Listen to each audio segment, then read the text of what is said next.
గ్రంథమైన బైబిల్ నుండి ఆదికాండం 39వ అధ్యాయం 2వ వచనము 23వ వచనంలో ఒక మంచి మాట మనకు అర్థమవుతుంది. యెహోవా అతనికి తోడై ఉన్నాడు గనుక అతడు వర్ధిల్లుచు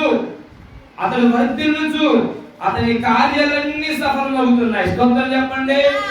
హల్లెలూయా. ఈ పగలు మేము ప్రకటించే యేసయ్య, ఈ పగలు మేము ఆరాధించే యేసయ్య ఎలాంటి వాడు మీకు జ్ఞాపకం చేయాలని ఒక మాట, మనకు తోడై ఉండే దేవుడు. ఆమె చెప్పండి బిగ్గరగా హల్లెలూయా.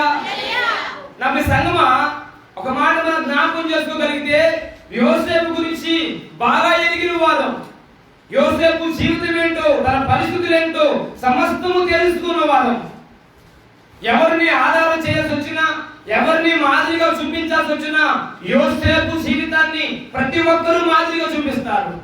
అయితే ఒక మాట, ప్రభువాను యోసేపులా ఉంచు ప్రభువా, అయ్యా యోసేపు జీవితం ఉండాలి ప్రభువా అని ప్రార్థించే ప్రతి ఒక్కరు కూడా యోసేపు కలిగిన అనుభవాలు కలుగుతుంటాయి. ఆమేన్. హల్లెలూయా. ఒక ఇది మీకు జ్ఞాపకం చేయడం కోసం మరలా రీక్యాప్ కొరకు, యోసేపుకున్న 10 మంది అన్నలు కూడా అతని మీద పగబట్టారు, కలహం పెట్టుకున్నారు. ఎప్పుడు తన తమ్ముడు మరణానికి అప్పగిద్దామా అని ఎదురు చూస్తూ ఉన్నారు.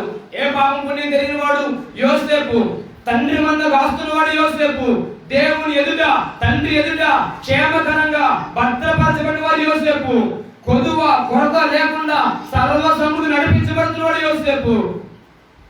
అతనికి కలిగిన కళను బట్టి, అతడుకు కలిగిన దర్శనాన్ని బట్టి, అతడుకు కలిగిన మహోన్నతమైన స్వరూప దర్శనాన్ని బట్టి తన అన్నతో పంచుకున్నాడు. అన్న నాకు ఒక దర్శనం వచ్చింది, కళ వచ్చింది అని చెప్పగానే ఎవరు చెప్పుకుంటారండి?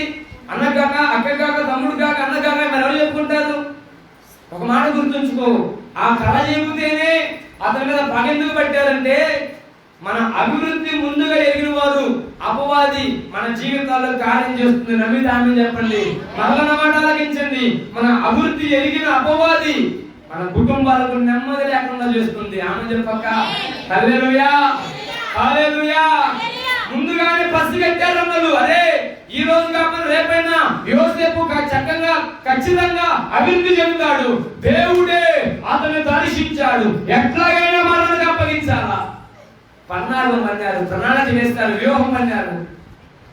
ఎండకి వెళ్ళారు, అడవిలోకి వెళ్ళారని తన తండ్రి, అరే మీ అన్నలకు క్షేమ సమాచారం ఎదిగి తీసుకురాయ్యా అని చక్కని క్యారేజ్ ఇస్తే, మా అన్నలకు అన్నం పంపించాలని రాత్రికి రాత్రే మందను ఒక కాపరికి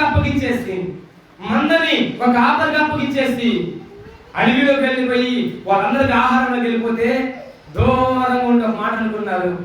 కలల కనుగోడు వస్తున్నాడు, ఈ పగలు వీడిని ఇక్కడే చంపేద్దాం, వీడి కళ ఏమైందో, వీడి దర్శనం ఏమైందో గమనిద్దాం అనుకుంటూ ఒక ప్రణాళిక ప్లాన్ వేసేసారు. ఒక మాట ఆలకించండి. దూరంగా ఉన్నప్పుడు ఎన్ని ప్రణాళికలు వేస్తారు కానీ దగ్గరికి రాగానే యోసేపు మీద ఉన్న ప్రార్థన ప్రభావమే కావచ్చు, యోసేపు మీద ఉన్న పరిశుద్ధత ప్రభావమే కావచ్చు, వారి మీద పడగా ప్రణాళిక కొలాప్స్ అయిపోయింది. స్తోత్రం చెప్పండి. అందరికీ మనసుగా ఆలకించండి. సహోదరి సహోదరుడా, నా ప్రియ సంగమా, నీ ప్రార్థన శక్తి, నీ పరిశుద్ధత శక్తి, నీ ప్రార్థన ప్రభావము దూరంగా ఉన్నంతసేపు మన మీద ఎన్ని రకాల నిందలు, అవమానాలు, ఎన్ని రకాలుగా మాటలు కదా జరిగినా వారికి దగ్గర అవుతున్నంత మేరకి వారి ఆలోచనలు ప్రణాళికలు కొలాప్స్ అయిపోతుంది. నమ్మితే ఆమె చెప్పండి. హల్లెలూయా, హల్లెలూయా. చాలా మార్లు మనం బాధపడుతూ ఉంటాం. అరే నాతో మంచిగానే ఉంటారు కానీ, నాతో బాగానే మాట్లాడతారు కానీ ఎవరికో ఏదో చెప్తారు. అయ్యారు ఒక మాట గుర్తుంచుకో, నీ మీద ఎందరూ నిందలు వేస్తున్నా, అవమానాలు చేస్తున్నా, నిందకు గురి చేస్తున్నా, నీవు వారికి దగ్గర అవుతుంటే వారి పక్కన ఉన్నది కాదు అర్థం.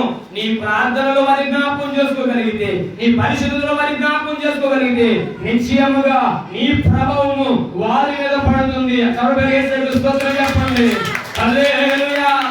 అప్పుడు దాకా యోసేపును చంపాలి, మరణానికి అప్పగించాలి అని పన్నాగాలు పడ్డారు. దగ్గరగా రాగానే రూబెన్ అంటాడు, అబ్బాయి చిన్నోడు కదా, వదిలేద్దాం, ఇప్పుడు మరణానికి వదిలే కానీ ఈ గుంట్లో పడేద్దాం, ఏదో ఒక నక్కో పులో చంపి తినేసింది. నాకు మాట ఆలకించండి. మొదటి వ్యక్తి, ప్రధాన వ్యక్తి ఎవడైతే తలగా ఉన్నాడో వాడిని కొట్టేస్తే అంత కార్యం జరిగింది. ఆమె చెప్పండి. నా దేవునికి తెలుసు, ఎవడి మనసు మారిస్తే బ్రతుకుతాడు. స్తోత్రం చెప్పండి. నా వైపు చూస్తూ ఆలకించండి. ఇప్పుడు యోసేపు పుట్టింది మొదలుకొని అతడు సింహాసనం ఎక్కేంత వరకు కూడా శోధన అడుగడుగునా ఉన్నది, శ్రమ అడుగడుగునా ఉన్నది. అందరూ క్షేమంగా భోజనం చేస్తే అక్కడ శ్రమ ఎదురైంది, కుంటలో త్రోయబడ్డాడు. సరే కదా అని చెప్పి దేవుని మహాకరుణ బట్టి కుంటలో పైకి వెళ్ళగానే అక్కడ యోధ అంటాడు, వీడు డబ్బులు కమ్మేసుకుందాం అని. ఇష్మాయిల్ని కమ్మేస్తే వాళ్ళు రోడ్డున బానిసగా సంతలో అన్నట్టు కమ్మేశారండి. ఆ దేశపు సైన్యాధిపతి ఫోటేఫర్ అనబడుతున్న వ్యక్తి ఆ సంతంతో వెతుకుతుండగా సుందరుడు యవనస్తుడు యోసేపును చూడగానే దయ కలిగిందట. స్తోత్రం చెప్పండి. ఏ మగ మనిషి అయినా రోడ్డు మీద సంతలు అమ్మబడుతుంటే అతని జీవితం ఎలా ఉంటుందో ఒకసారి ఆలోచించండి. ఏ వ్యక్తి అయినా మగ మనిషే గాని స్త్రీయే గాని పురుషుడే గాని రోడ్డు మీద అమ్మబడుతున్న వేళ తన జీవితం అంతా ఎందుకు పనికిరని అగోచరం. అలాంటి జీవితాన్ని నా దేవుడు ఆ దేశ సైన్యాధిపతి ఇంట్లో పెట్టాడు. స్తోత్రం చెప్పండి. హల్లెలూయా, హల్లెలూయా. సర్లే కదా ఒక చోట తీసుకెళ్లి ఇంకో చోట అనుకునే లోపే అపవాది సైన్యం, సాతానుకు తల్లి, పొటేఫర్ భార్య, ఆమె చెప్పండి హల్లెలూయా, లేనిపోని కామాతుల చేత అతన్ని ఎట్లాగైనా శయనించాలని, అతనితో పాపం చేయాలని అనేక పర్యాయాలు తను వెన్నంటుతూ ఉంటే నా దేవుడే తీసుకెళ్లి చెరసాలలో వేశాడు. స్తోత్రం చెప్పండి. ఎవరిని? పొటేఫర్ భార్యని కాదు, యోసేపుని. ఆమె చెప్పండి. ఎందుకో చెప్పనా? అపవాది చేతికి అప్పగించబడకూడదు. శ్రమైన పరల, శోధనైన పరల అగ్నిలో కానబడుతుండగానే శుద్ధ సువర్ణము మహిమకరంగా మార్చబడుతుంది. అట్లాగే శోధనకు తట్టుకుంటేనే ఎదురు సింహాసనాసీనుడిగా మార్చబడతాడని దేవుడే దగ్గరుండి సింహాసనం చేస్తానని పంపించాడు. ఆమె చెప్పండి. కొన్ని మార్లు అయ్యారు, నేను ప్రార్థన చేస్తూనే ఉన్నా, మా కుటుంబం కన్నీరు రాస్తూనే ఉన్నాం, మా కుటుంబంకి ఎందుకు మార్చబట్టలేదయ్యా. నేను చెబుతున్న మాట ఆలోచించండి. దేవుడు ఎవరికి తోడుగా ఉంటారంటే ఆనందంగా ఉన్న వారికి మాత్రమే కాదు, ప్రార్థన పరులకు మాత్రమే కాదు, శోధనలో ఉన్న వారికి కూడా తోడుగా ఉంటాడు. స్తోత్రం చెప్పండి. నువ్వు ఏ పరిస్థితుల మధ్య నీకు తోడుగా ఉన్నవాడు నేను ప్రకటించి యేసయ్యా. నీకున్న ఆలోచన ఏంటంటే నా సంతోషానికి కారణం నా దేవుడు, నా ఆనందానికి కారణం నా దేవుడు. ఆనందం ఉన్నప్పుడే యోసేపు గారు వీళ్ళు గట్టిగా ఆనందం ఉన్నప్పుడే సంతోషంగా ఉంటారు. ఆనందం ఉన్నప్పుడే, సంతోషం ఉన్నప్పుడే నా దేవుడు నాకు తోడున్నాడయ్యా, అందుకే నాకు ఎన్ని వచ్చింది, మంచి బైక్ వచ్చింది, మంచి కారు వచ్చింది, మంచి బిల్డింగ్ వచ్చింది, ఈ రోజు ఈ స్థితిలో ఉన్నానంటే నా దేవుడు ఎంత బాగా చెబుతాం. ఒకవేళ అదే ఇంటికి ఒక బాధ వస్తే, అదే ఇంటికి ఒక వేదన శోధన వస్తే ఈ మాట చెప్పగలరా? నేను ప్రకటించేస్తే ఎలాంటి అంటే నువ్వు శోధనలో ఉన్నా, శ్రమలో ఉన్నా, నువ్వు ఆనందంలో ఉన్నా, సంతోషంలో ఉన్నా, నీకు తోడుగా ఉండేవాడు నేను ప్రకటించి యేసయ్యా. హల్లెలూయా, హల్లెలూయా. నీకు అనిపించొచ్చు ఈ మాట. అట్లాగే యోసేపుకు తోడుగా ఉంటే ఆయన చెరసాలకి పంపించాలయ్యా, గుండెలకి పడేయాలయ్యా, అక్కడే ఉండి యోసేపు నిలబెట్టొచ్చు కదా. నేను చెబుతున్నా ఆలకించు. అతను మా సాధారణ వ్యక్తి కాదు, నేను నా సాధారణ వ్యక్తి కాదు, ప్రపంచానికి అన్నం పెట్టే మహాయోధుడు యోసేపు. యోసేపు స్తోత్రం చెబుదాం. హల్లెలూయా. సాధారణ వ్యక్తి అయితే ఉన్న చోట కాపాడుతాడండి. అతను ఎలాంటి ప్రపంచానికి దీవెనకరమైన వ్యక్తి. నీ గురించిన ప్రణాళిక నా దేవుడికి ఉన్నది. నీ నింద, నీ అవమానం, నీ శోధన వెనక ఆయనకు ఒక ప్రణాళిక ఉన్నది. ఆమె చెప్పండి హల్లెలూయా. దేవుడు ఎవరికి తోడుగా ఉంటాడయ్యా అంటే అందరికీ తోడుగా ఉంటాడు, అందరికీ తోడుగా ఉంటాడు. నీకొకలాగా వేరొకలాగా ఒకలా ఉండే దేవుడు కాదు. నేను ప్రకటించేసయ్యా, అది విగ్రహారాధికులైనా, అన్య మతస్థులైనా, క్రైస్తవులైనా, దేవుడి సంఘంలో రక్షించబడిన వారైనా ఎవరికైనా ఒకేలా ఒకే చోట ఉండగల దేవుడు నేను ప్రకటించు యేసయ్యా. ఆయన ఎవరికి తోడుగా ఉంటారంటే నువ్వు ఏ స్థితిలో ఉన్నా దేవుడి తలకి నీకు తోడుగా ఉండేవాడండి. పాత నిబంధన గ్రంథంలో అయితే, పాత నిబంధన కాలంలో అయితే నువ్వు ఒక్కడు డైరెక్ట్ గా దేవుడికి ప్రార్థన చేస్తే నీ ప్రార్థన ఆకాశం చేర్చబడదు. మధ్యలో లేవీడు అనబడుతున్న యాజకుడు ప్రార్థన చేస్తేనే, నీ పక్షాన బలర్పిస్తేనే నీ ప్రార్థన ఆకాశం అడ్డబడుతుంది. కానీ కొత్త నిబంధన సంఘంలో, కొత్త నిబంధన కాలంలో అబ్బా తండ్రి అని పిలిచే అధికారాన్ని ఆయన మనకు కలిగించాడు. చూడండి, యేసుకు స్తోత్రం చెప్పండి. హల్లెలూయా. పరిశుద్ధ స్థలానికి అతి పరిశుద్ధ స్థలానికి మధ్య ధర చిరిగిపోయింది. నా యేసయ్య కల్వరి శిలువలో మన కొరకు రక్తం కారుస్తున్న వేళ మధ్య ధర రెండుగా చిరిగిపోయింది. భేదం లేదు, తారతమ్యం లేదు, పన్నులు గొంతాలు సమానమే. ఏ ఒక్కరు తక్కువ వారు కాదు. చాలా మంది అంటారు, నేను పలానా కులం, నేను పలానా జాతి. నేను చెబుతున్నా, నువ్వు దేనికి తక్కువ కదక్క అన్న, నువ్వు దేనికి తక్కువ కాదు. యేసుని బట్టి అతిశయపడు. హల్లెలూయా. కొందరు గుర్రాలను బట్టి అతిశయపడతారు, కొందరు రథాలను బట్టి అతిశయపడతారు. నేనైతే నా ప్రభు అయిన యేసునందు అతిశయపడుతున్నా. ఎవరికి భయపడాలంటే, ఎవరిని బట్టి మనం భయపడాలా? యేసుని బట్టి అతిశయించాలా? స్తోత్రం చెప్పండి. యేసు రక్తంలో కడగబడి బట్టి అతిశయపడాలా? ఈ భూలోకంలో నీకు ఏది ఉండకపోయినా, నువ్వు పోరి గుడిసెలో బ్రతికేవాడివి, బ్రతికేదానివైనా ఒక మాట గుర్తుంచుకో, ఒకనొక రోజు రాబోతుంది, పెళ్లి కుమారుడుగా ఆయన రాబోతున్న వేళ పెళ్లి కుమార్తెగా నువ్వు సిద్ధపడగలిగితే నీ పూరిపాక ఎగిరిపోద్ది, నీ పేదరికి ఎగిరిపోద్ది. తండ్రి పక్కన పెళ్లి కుమార్తె రేంజ్ లో కూర్చుంటావు. స్తోత్రం చెప్పండి. హల్లెలూయా, హల్లెలూయా. ఈ రోజు నీ ఎగతాళి చేసిన వాడు, ఈ రోజు నీ బాధకు గురి చేసిన వాడు పాతాళంలో అంగలార్పు, అక్కడ అగ్ని ఆరదు, పురుగు చావదు, వేదనలకు ప్రారంభం. స్తోత్రం చెప్పండి. దగ్గరికి హల్లెలూయా. నిన్ను ఎగతాళి చేస్తున్న వారు, నువ్వు శ్రమకు గురి కాబడుతున్న వారు కొంతకాలమే అక్క గుర్తుంచుకో అన్న, కొంతకాలమే గుర్తుంచుకో. నువ్వు ఓపిక పట్టగలిగితే ఇదిగో చెరసాలకి నీ బ్రతుకును సింహాసనంలో కూర్చొని పెడతాడు. స్తోత్రం చెప్పండి. శోధనకి నీ బ్రతుకును సింహాసనంలో కూర్చొని పెడతాడు. ఎందుకు ఈ శోధన, ఎందుకు శ్రమ, ఎందుకు ఇబ్బంది అంటే నిన్ను సింహాసనంలో కూర్చొని పెట్టి ప్రజలందరికీ భోజనం పెట్టడం కొరకే ఆయన యోసేపు మీద కను దృష్టించి అతనికి తోడైన దేవుడు. ఈ పగలు నీకు తోడుగా ఉండగల కారణం నీ శ్రమను బట్టి, నీ ఇబ్బందిని బట్టి రేపు నీ ద్వారా ఆయన మహిమ తెచ్చుకోవాలి. నమ్మితే చౌడగా ఆమె చెప్పండి. దగ్గరగా హల్లెలూయా. నీ ద్వారా మహిమ తెచ్చుకునేంత వరకు నీ జీవితంలో శోధన ఎలువడి చేస్తూనే ఉంటుంది. ఒక్కరు ఆమె చెప్పరా? ఒక అక్కదక్క నేను మళ్ళా చెబుతున్నా, నీ ద్వారా నా దేవునికి మహిమ ఎలా కలుగుతుందంటే, నువ్వు శోధనలో ఉండగానే, నువ్వు రోగంలో ఉండగానే, నువ్వు బలహీనలో ఉండగానే ప్రజలందరూ వింటుండగా భూలోకంలో తలకిందులు చేసే అంత గొప్ప సాక్ష్యాన్ని నా దేవుడు ఈ పగలు నీకు కలిగించునుగాక. హల్లెలూయా. షడ్రకు మెషకు అబేద్నెగోలు మనకు బాగా సుపరిచితులైన వ్యక్తులు. అగ్నిగుండం ఎదురుగా ఉన్న వేళ రాజుతో మాట్లాడు, రాజా ఇందుల గురించి నీకు చెప్పాల్సిన చింత మాకు లేదు. ఎవరితో మాట్లాడుతున్నా నాకు తెలుసా? రాజుతో. హల్లెలూయా. రాజు తలుచుకుంటే కొరడా దెబ్బలకు కొద్దువాళ్ళ సామెత కూడా ఉందండి. రాజుతో మాట్లాడు, ఏంటని చెప్పేది? నా భక్తి నీకు చెప్పాలా, నా విశ్వాసం నీకు చెప్పాలా, అది నువ్వు ఎవరని చెప్పాలా? నాకున్న భక్తిని బట్టి నువ్వు దుమ్ముతో సమానం, ధూళితో సమానం అన్న సమాధానం. భక్తి పరులైన షడ్రకు మెషకు అబేద్నెగోలు రాజుతో మాట్లాడుతుంటే రాజుకి బీపీ వచ్చేసిందక్క. హల్లెలూయా. 150 300 అయిపోయింది. అరే నిన్నగా నిన్నమ్మలు వచ్చి బానిసలుగా బతికి ఎందుకు పనికిరాని వాళ్ళు ఇప్పుడు నా మీద వెలుగు పడతారా? తీయండ్రా నూనె పోయండ్రా అంటూ అగ్నిని 7 అంతలు చేశారు. వాళ్ళు ఎంత కోసం తెలుసండి? ఎందుకు ప్రభువా మాకు అలా గంభీరంగా వెళ్ళిపోతున్నారు. స్తోత్రం చెప్పండి. దేనికి?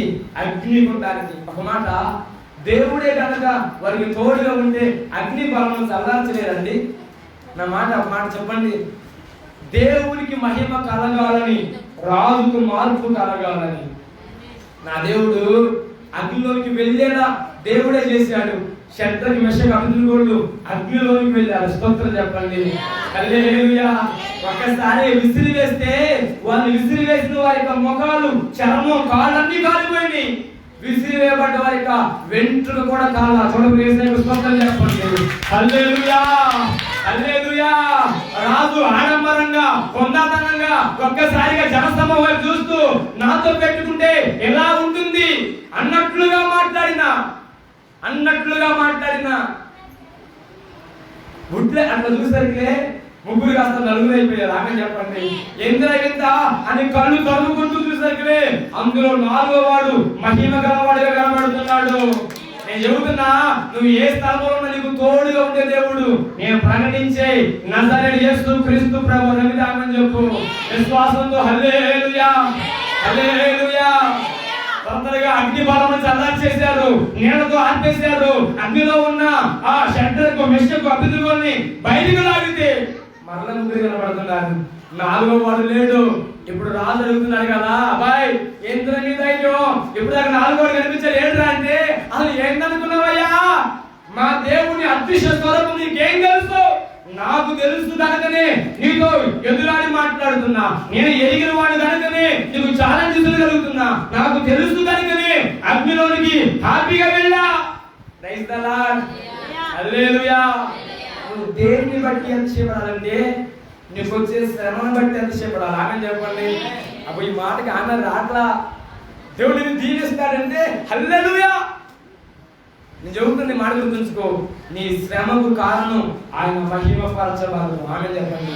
ఏ శ్రమ నిన్ను ఏలుబడి చేస్తుందో ఆ శ్రమలో నీకు విడుదల కలిగించి నీ ద్వారా మహిమపరచగలగని దేవుడు నేను ప్రకటించి నజరేయుడు యేసు క్రీస్తు ప్రభువారు రాజు అంటాడు. ఇప్పుడు వీరి దేవుడే పూజారుడు, వీరి దేవుడే ఘనమైన దేవుడు. ఇది మొదలుకొని శాస్త్రం స్థాపించండి, ఆజ్ఞ జారీ చేయండి. ఈ బబులోను దేశములో షడ్రకు మెషకు అబేద్నెగో దేవుడే ఆరాధింపబడాలి.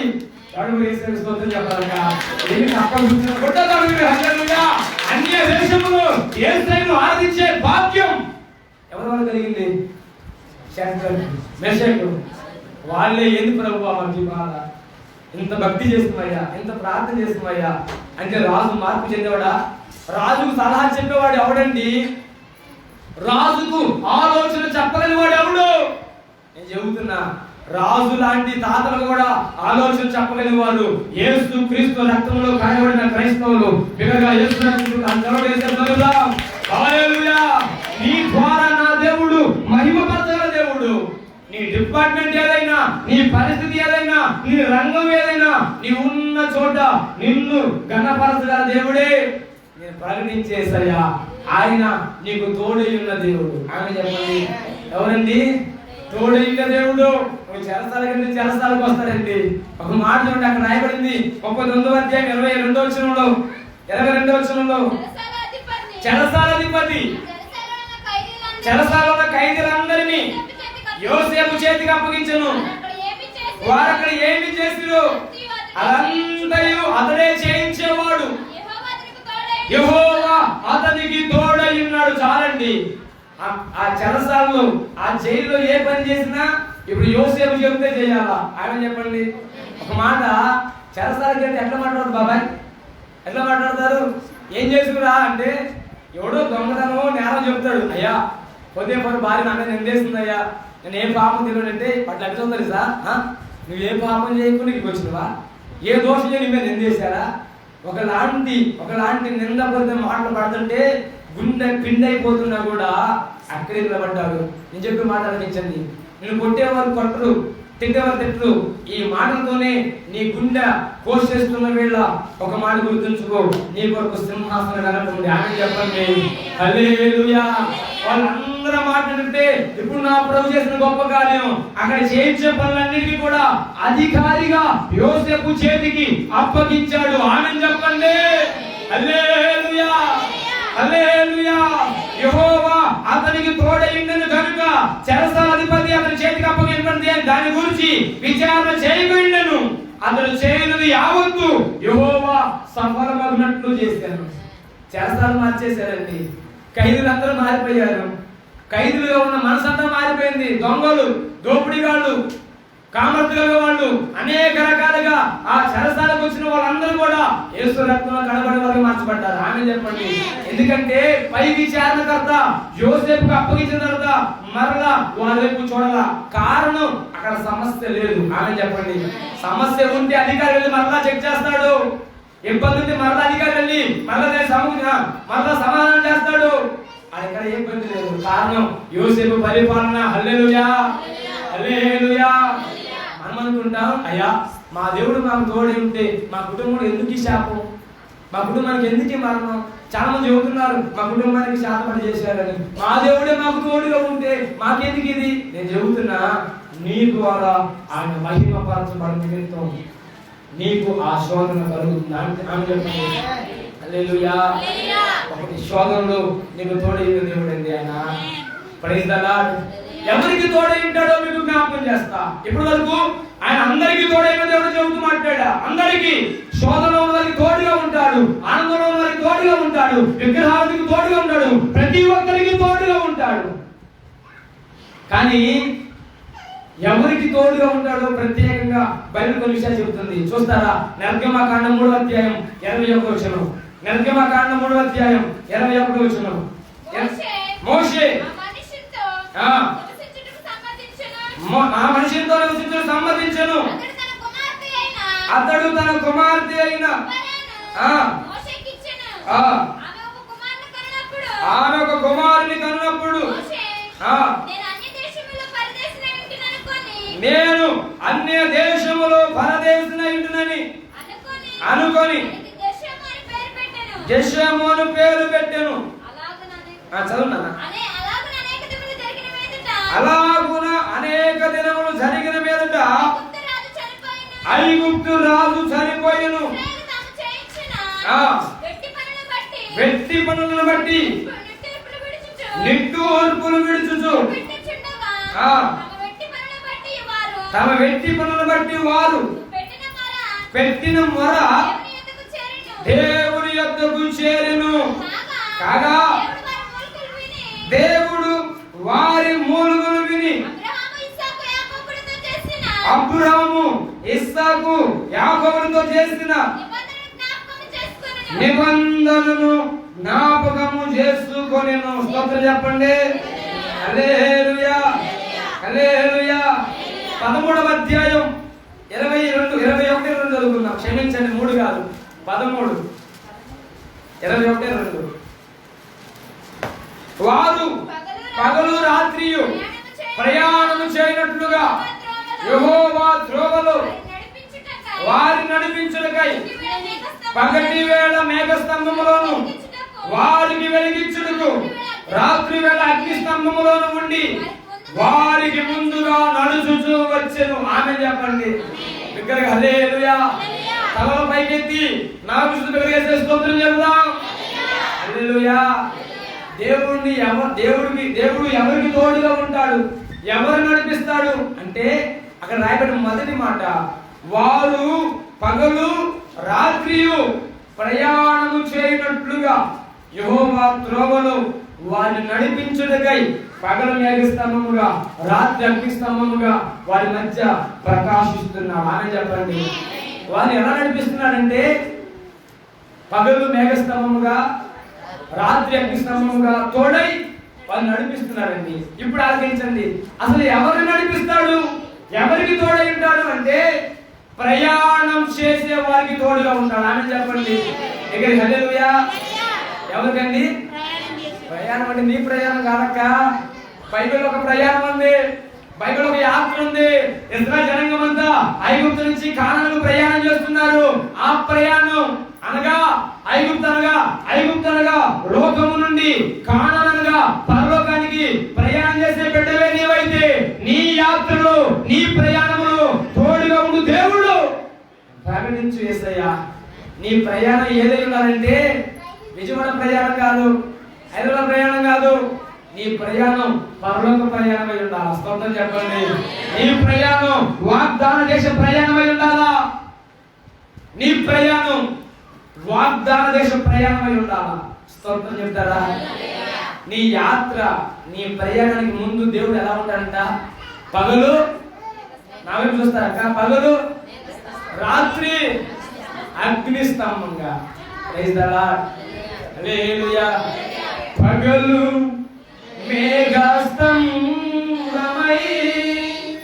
రాత్రి అగ్ని స్తంభమై నా పితరులను ఆదరించిన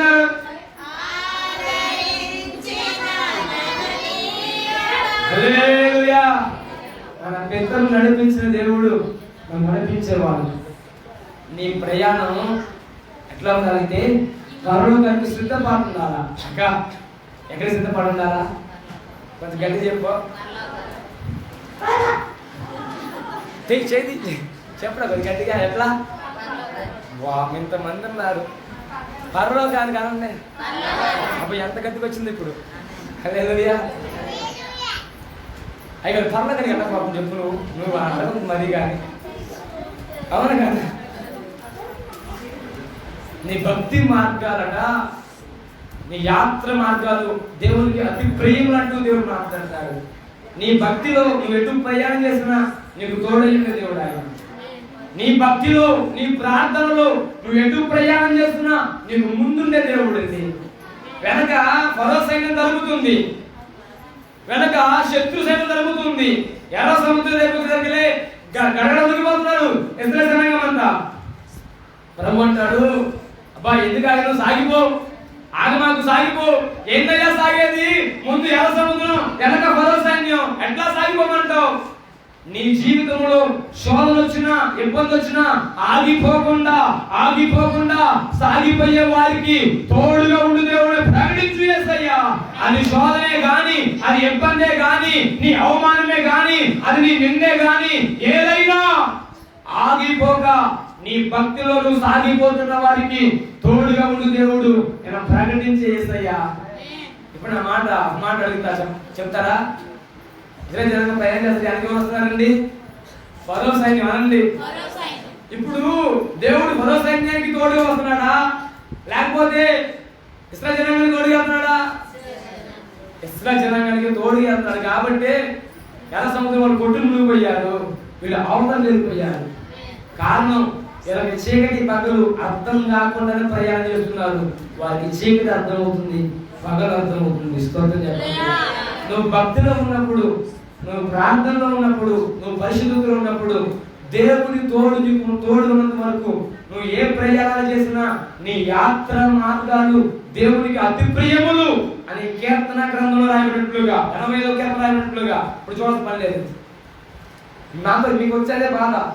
వాక్యం చెబుతుంది చాలు, బరబరాస్తారు ఇంటికెళ్ళి మరి ఏమంటారు అవమానం చేసి చేసినట్లుగా కింద. నాకు ఒక్కరు చెప్పడం మరి మాట. వచ్చేవాడు ఏం చెప్పారంటే తోడుకున్న దేవుడు చెప్పడం రాదన్నా.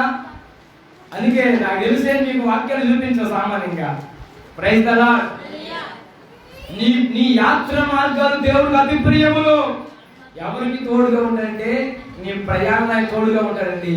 నీ భక్తి మార్గం, అయ్యా నేను ఈ భూమిని విడిచిపెట్టినప్పుడు, భూమి మీద నేను శిథిలమైపోయినప్పుడు, భూమిని మరణించినప్పుడు నీతో ఉండాలి ప్రభువా అని ఆశపడ్డ వారికి తోడుగా ఉండి దేవుడు నేను ప్రకటించు యేసయ్యా. హల్లెలూయా, హల్లెలూయా. అయ్యగారు చచ్చిపోయిన తర్వాత వెళ్ళిన తెలుసా? అది అడిగే వాళ్ళు చాలా మంది ఉన్నారండి. నేను చెబుతున్నా అన్న నాకు తెలియదు కానీ నాకున్న భక్తిని బట్టి, ప్రభు నాకు ఇచ్చిన జ్ఞానాన్ని బట్టి నేను మరణిస్తే యేసయ్య పక్కన కూర్చుంటా. స్తోత్రం చెప్పండి. హల్లెలూయా. మూర్ఖులు మాట్లాడే మాట, అన్న బాప్తిసం పొందుకోరాదా, పరలోకం వస్తావన్నా. ఏమో ఎప్పుడేమైతే తెలియదు కదా, ఎప్పుడేమైతే తెలియదు కదా అంటే వంతాసు పలుకుతారు కానీ నా బాప్తిసం పొందుకొని ప్రభు సరుకుని నడవాలంటే అయ్యగారు చాలా ఏముంది, ఇంకా రేపు నీది కాదు అని వాక్యం సెలవిస్తుంది. రేపేమి సంభవించునో నువ్వు ఎరగవు కనుక ఇప్పుడే, అనుకూల సమయం ఇప్పుడే అంటూ ప్రభు మాట్లాడుతుంటే, అయ్యగారు నాకు కార్యక్రమం ఉంది, అది అయిపోవాలా, అది అయిపోయిన తర్వాత రక్షణ పొందుకుంటా. ఏందక దేవుని ఏమన్నా మాట్లాడుకున్నావా? ఒప్పందం.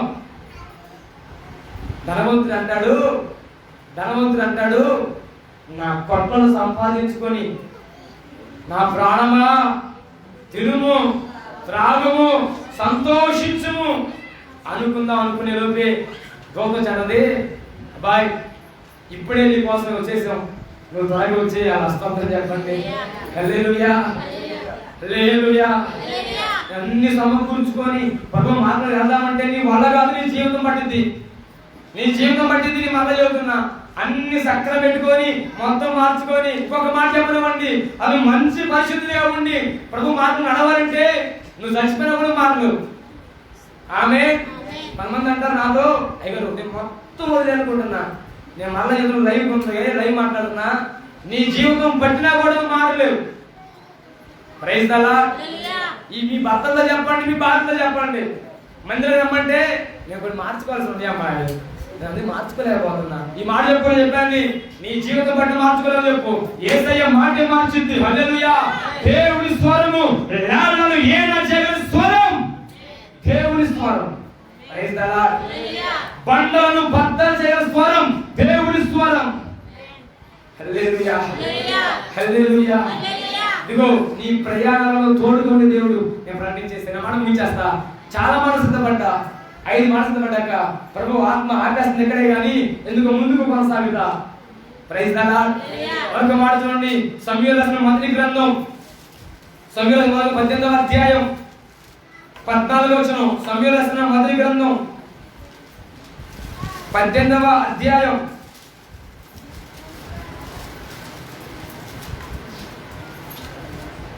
14వ వచనం చదువుతున్నాం. మరియు దావీదు సమస్త విషయములలో సుబుద్ధి కలిగి ప్రవర్తింపగా యెహోవా అతనికి తోడుగా ఉండెను. స్తోత్రం చెప్పండి. తలల పైకెత్తి హల్లెలూయా, హల్లెలూయా. దావీదు ఎలాంటి బుద్ధి కావాలంట? సుబుద్ధి కలిగిన వాడు. ఆమె చెప్పండి. దేవుడు ఎవరికి తోడుగా ఉంటాడు? గట్టి మాట మర్చిపోయారు, కోరుకున్న మాట మర్చిపోయారు. సమస్త విషయములలో. ఆమె చెప్పండి. ఏ విషయాలండి? ఎందుకు మాట చెప్పారంట అక్క? అయ్యగారు మందిరంలో బాగా కానీ ఇప్పుడు కాదు, బయటికి వెళ్తే నువ్వు చూడాలా. చెప్పేదాన్ని చాలా మంది ఉన్నారు. అయ్యగారు ఆ పిల్లగాడు పాట బాగానే పాడతారు కానీ బయటికి వెళ్తే ఉంటుంది కదా, నీకేం తెలుసు? నువ్వు ఎప్పుడో మందిరం బయట రావు. అదే మాట. మందిరంలో బుద్ధి కలిగి ఉండడం కాదు, మందిరం బయట కూడా సుబుద్ధి కావాలి. స్తోత్రం చెప్పండి. దావీదు కట అప్పగించబడ్డ సమస్త విషయములలో. మరొక మాట చెప్పాలంటే అసలు దావీదుకు ఎందుకు సుబుద్ధి కలిగింది శ్రద్ధగా ఆలోచించండి. 16 సంవత్సరాల పొట్టోడు, దేశానికి నిందొచ్చింది, దేశానికి అవమానం జరుగుతుంది, ఫిలిష్తీయుడు విర్రవీగుతున్నాడని ఎరిగి గమనించి తెలుసుకొని కథన రంగంలో అడుగులు ముందుకు వేస్తున్నాడు. అంటారు, అబ్బాయి నువ్వు బాలుడు రా, నువ్వు యుద్ధం చేయలేవురా. ఎవరయ్యా బాలుడు? నా మందను కాపాడే విషయంలో నాకన్నా శక్తిమంతవాడవుడు. సింహం వచ్చింది, ఉరుకు చూపించిందన్న, ఎలుగుబంటి వచ్చింది, నా యుద్ధం నుంచి పరారయ్యేంత వరకు కొట్టేశా. ఆనాడు వచ్చిన అపవాదే ఈనాడు మన దేశం తరపున నింద కలిగించేలా గొల్యాతును వాడుతున్నాడు. వాడు ఎదుర్కొనే సామర్థ్యత నాకు మాత్రమే ఉంది. సౌలు దగ్గరే ఉండి సౌలుకు వంగకి దండాలు పెడితే సైన్యాన్ని కొనిస్తాడండి. ఇప్పుడు సౌలుకు వంగకి దండాలు పెట్టే రకం కాదు దావీదు. కథన రంగంలో శత్రువును సంహరించగలిగినవాడు దావీదు. హల్లెలూయా. సమస్త విషయములలో సుబుద్ధి కలిగిన వాడు దావీదు. దేశానికి నిందొస్తుంటే నింద రాకుండా కాపాడేవాడు. అరే జీవము గల దేవుడి సైన్యమును తిరస్కరించుటకు సున్నతి లేనివాడు ఏం పాడాడండి? నేను సున్నతి గలవాడిని. హల్లెలూయా. వయసు చిన్నది, బలం చిన్నది, సామర్థ్యం చిన్నది, తనలో ఉన్నవాడు గొప్పవాడు. అని చెప్పండి. హల్లెలూయా. దగ్గరగా హల్లెలూయా. దావీదు అడుగులు వేస్తూ ముందుకెళ్తుంటే గొల్యాతు అంటాడు కదా, కాపులకు గద్దలు విప్పి తీసేస్తారంటే, అబ్బాయి నీకు అంత సీనియర్ లేదా అంటాడు. స్తోత్రం చెప్పండి. కర్ర పడుతూ ముందుకెళ్తుంటే గొల్యాతు అంటాడు, నేను కుక్కనా? నాకు అట్లాగే కనబడుతున్నా. స్తోత్రం చెప్పు. హల్లెలూయా. నీకుండాల్సిన బుద్ధి పూర్వకమైన ఆలోచన అపవాది విషయంలో, సమస్య విషయంలో నువ్వు అంత తక్కువ చేయాలా, దుమ్ములా ధూళిలా తీసేయాలా. ఈ కొండ వెళ్ళిపోమంటే వెళ్ళిపోవాలి, అది నీ విశ్వాసం అయి ఉండాలా. ఆమేన్. హల్లెలూయా. దేవుడు కొండతో మాట్లాడరా బాబు అంటే, అయ్యా కొండ తీసేయ్యా, సమస్య తీసేయ్యా, సమస్యతో మాట్లాడు అనేవాడిని ప్రకటించేసయ్యా. ఆమేన్. మరలా యోగి మాట్లాడు, సమస్యతో మాట్లాడమని చెప్పేవాడిని ప్రకటించేసయ్యా. సమస్యతో మాట్లాడకుండా, అయ్యా ఈ సమస్య తీసే ప్రభువా, నేను తీసుకోలేకపోతున్నాను అయ్యా. ఆయన తెలియదా నువ్వు తీసుకోలేకపోతున్నావు అని? అమ్మా నువ్వు ప్రత్యేకంగా ఆయనకి ఇంటర్వ్యూ ఇవ్వాలి, ఆయన మళ్ళీ పెట్టుకోవాలి అప్లికేషన్. హల్లెలూయా. ఆయన అధికారం ఇచ్చి తొలగించు అని మాట్లాడుతుంటే అధికారం కోల్పోయిన పిల్లలా. Praise the Lord.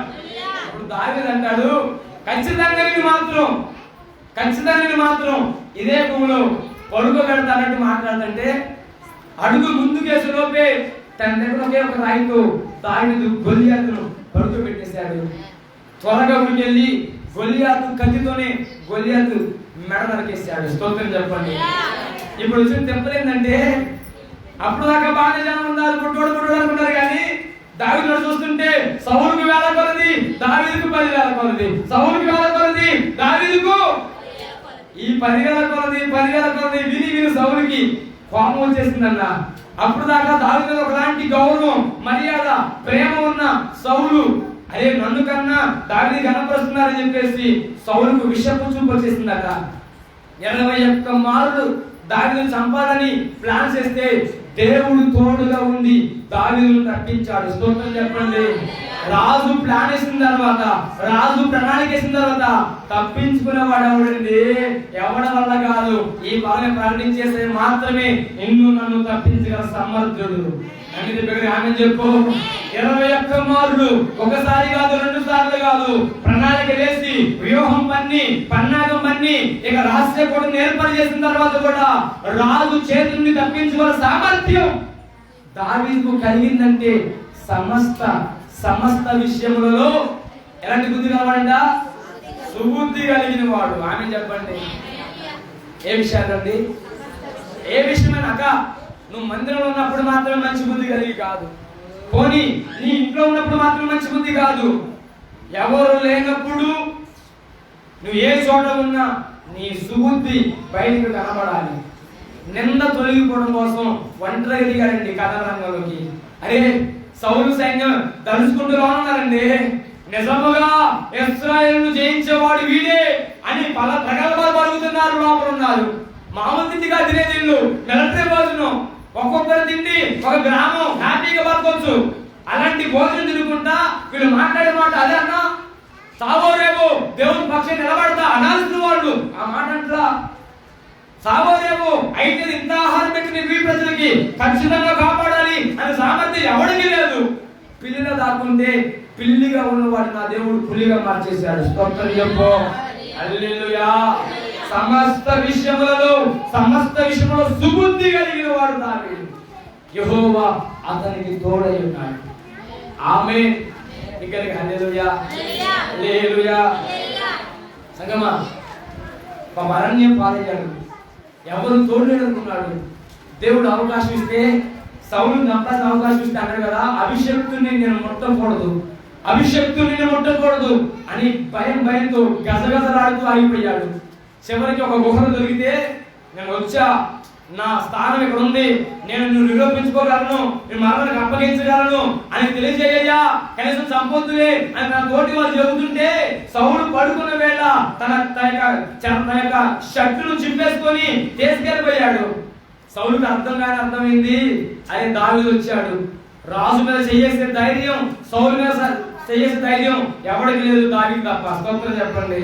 ఇప్పుడు దావీదు ఏంటండి, సంతోషంగా ప్రజలకు చూపించాలి, ఇగో సౌలు కోసొచ్చా, సౌలు జోలికి వెళ్ళా అని చెప్పాల్సినోడు ఎవరితో మాట్లాడక గుహలోకి వెళ్ళి ఆ చెంగు పట్టుకొని కుమిలి అయ్యా నీ చేత అభిషేకించబడిన వాడిక షర్టు కోసుకొచ్చానయ్యా, నేను ఎంతటి భాగ్యవంతునయ్యా అని దేవుని దగ్గర క్షమాపణ ఏడుస్తూ కన్నీరు కాసం దావీదు. ఆమె చెప్పండి. నీలా నాలని కూడా అయితే గ్యారంటీగా డంబాలు చెప్పుకుంటాడు, ఇదిగో సౌలు అయిపోయాడు, హల్లెలూయా, ఇక మందిర రాజ్యం, హల్లెలూయా, మనకి తిరిగి ఎవరు లేడు, హల్లెలూయా. మన మాటలు కానీ దావీదు మాట, అయ్యో అభిషక్తుడి యొక్క చెంగు కోసానే, నా మీద ఎంత పాపం వచ్చేసింది అంటూ కన్నీరు దాల్చినవాడు దావీదండి. ఒకేలా ఉండదు దావీదు. స్తోత్రం చెప్పండి. క్షేమం ఉన్నప్పుడు ఒకలాగా, క్షేమం మనలా మాట్లాడు. మనకున్న బాధ ఏంటంటే 10,000 చేతిలో పెడితే చాలు, ఇక్కడికి వెళ్ళిపోతే చెయ్యి, ఇక్కడ గుండి ఆగలిగా, ఎక్కడ స్పెడ్స్కి వెళ్ళిపోతే ఏంట్రా అంటే ఏంటి మన 14 పడ్డే, నీకేం తెలుసు, హల్లెలూయా, ఏంది నీకేంటయా ఇప్పుడు ఫోన్ కొంట ఏంటది, ఫోన్ నాయన నీకు దండారా, మీ పిల్లగా చనిపోతున్నారు, ఫోన్ కొనమాకంటే వాడు ఫోన్ కొంటాడు. ఎందుకు ఇది? ఈ పిల్లగారు అంటారు కదా 14 పడ్డాయిగా, ఫోన్ కొను, నువ్వే వాడుకో, నీకు వాడు చెబుతాను. ఈ మధ్య బోధవాడ మీటింగ్కి వెళ్ళా, పాస్టర్ కొడుకు మాకు బాగా భక్తులు మంచి వాడు పిల్లడు, చిన్న పిల్లడు, మంచిగా తబల కొడతాడు, కాటి కొడతాడు. నా వెనక కూర్చొని గేమ్ ఆడుతున్నాడు. మన పండుగ పక్కన కూర్చొని పండుగ మీద పడి చూస్తుండో ఏందని చూస్తాను, ఎందుకు డౌట్ వచ్చి వాడికి చూస్తే ఫ్రీ ఫైర్ ఆడుతుండో ఒక్క బీగి తెంక మీద ఆపేసా. సార్ ఫోన్ అని చూస్తే ఆ ఫ్రీ ఫైర్ గేమ్ కనబడలేదండి. అరే ఇప్పటికీ గేమ్ ఆడిండు, వాడు ఎక్కడో దాచిపెట్టిండు. ఏంటో దాచిపెట్టమంటే అన్న మా నాన్న కనపడకుండా ఉండాలని స్తోత్రం చెప్పండి. ఏంటంట వాళ్ళ నాన్న కనపడకుండా ఫ్రీ ఫైర్ పబ్జి దాచిపెట్టేసిండు, నీ కంటికి కనబడదు. అన్న మీ పిల్లగారు చనిపోతారంటే అయ్యగారు మా అబ్బాయి అంట ఆంటయ్య గారు నీకేం తెలుసాక బాగా కూడా ఆడుతుందో హల్లెలూయా. మారు మనసు పొందుకుందరే కాక ఫోన్ మా బిడ్డలకు ఇవ్వండి కానీ క్రమం చొప్పున నడిపించండి. ఓ క్రమమైన భక్తులు నడిపించండి. క్రమం దాటిపోతే ఒక బెత్తం వాడికి క్షేమం మీకే. బెత్తం వాడిని తండ్రి తన కుమారునికి విరోధి అవుతారని వాక్యం సాధిస్తుంది. ప్రైజ్ ది లార్డ్ హల్లెలూయా. నేను కొట్టి టీచర్ కొట్టి ఏం బాగుంది గారు పట్టణ గాలి కాసుకుంటాను భయపడుతూ బాగుంది రేపు రోజు నుంచి. ప్రైజ్ ది లార్డ్ హల్లెలూయా. సుబుద్ధి కలిగిన వారికి సమస్త విషయాల్లో మంచి బుద్ధి కలిగిన వారికి ఆయన తోడుగా ఉండే దేవుడు అండి. మీకు మాట గుర్తు చేసి ముగించేస్తా.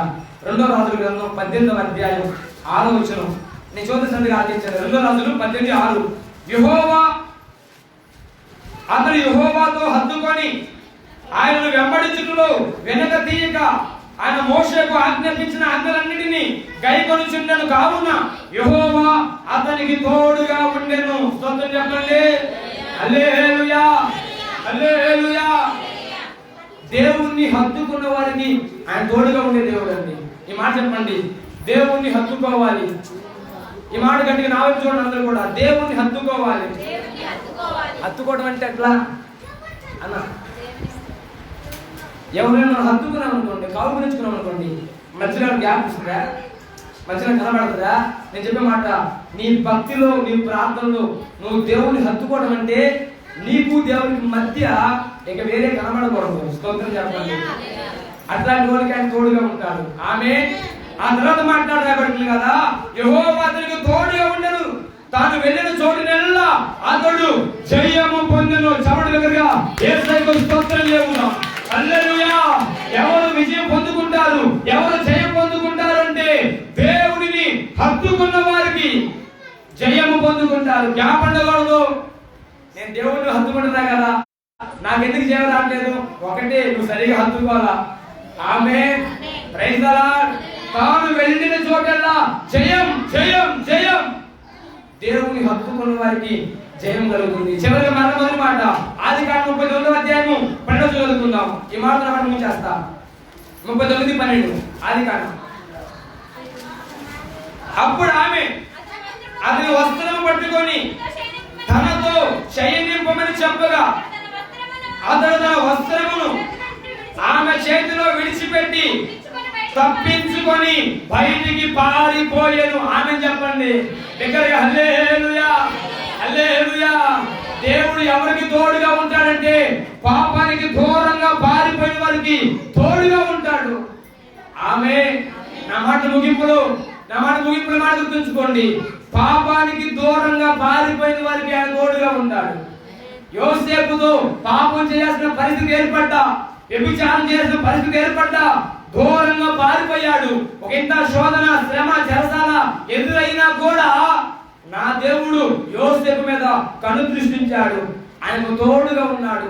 ఎవరికి తోడుగా ఉంటాడయ్యా అంటే పాపానికి దూరంగా పారిపోయే వారికి తోడుగా ఉంటాడు. ఆమె నీ నోటి నుంచి వచ్చే దుర్భాషను దూరంగా ఉంటే నీకు తోడుగా ఉంటాడు. ఇతరుల మీద నిందమొక విషయంలో నువ్వు జాగ్రత్త పడగలిగితే నీకు తోడుగా ఉంటాడు. ఒక మాటే, పాపమునకు దూరంగా పారిపోయిన వారికి ఆయన తోడుగా ఉంటాడు. ఈ మాటే దాదాపు 2 గంటల మెసేజ్ చెప్పచ్చు. ఈ మాట గుర్తుంచుకొని చెప్పాలిగా, ఎవరికి తోడుగా ఉంటాడంటే పాపానికి. చెప్పండి దేనికి? పాపానికి దూరంగా ఉన్న వారికి. పాపం అంటే వ్యభిచారం ఒకటే పాపం కాదండి. మనకున్న దౌర్భాగ్యం ఏంటంటే వ్యభిచారమే పాపం ఉన్నట్లుగా, ఇక వేరే పాపం లేనట్లుగా మనం మాట్లాడతాం. అబద్ధవాడిన పాపమే, పొదుగు మంది ఆశించిన పాపమే.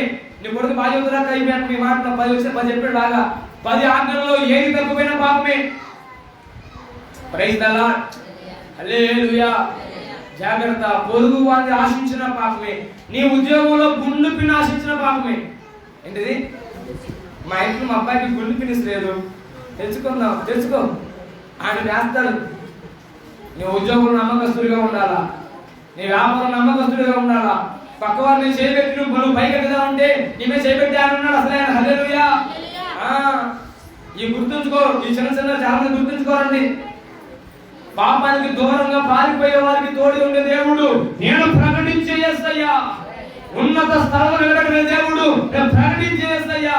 ఇది మొదలుకొని నీకు తోడుగా ఉండేవాడు. ప్రకటించే యేసయ్యా. ఆయన శోధనలో నీకు తోడుగా ఉంటాడు, నీ ప్రయాణాల్లో నీకు తోడుగా ఉంటాడు, సుబుద్ధి కలిగి బ్రతికితే నీకు తోడుగా ఉంటాడు, ఆయన హత్తుకొని బ్రతికితే నీకు జయాన్ని ఇవ్వడానికి నీకు తోడుగా ఉంటాడు, పాపానికి దూరంగా పారిపోతే నీకు తోడుగా ఉంటాడు. దేవుడి మాట దీవించి ఆశీర్వాదించును గాక. తల వంచుకొని ప్రార్థన చేద్దాం.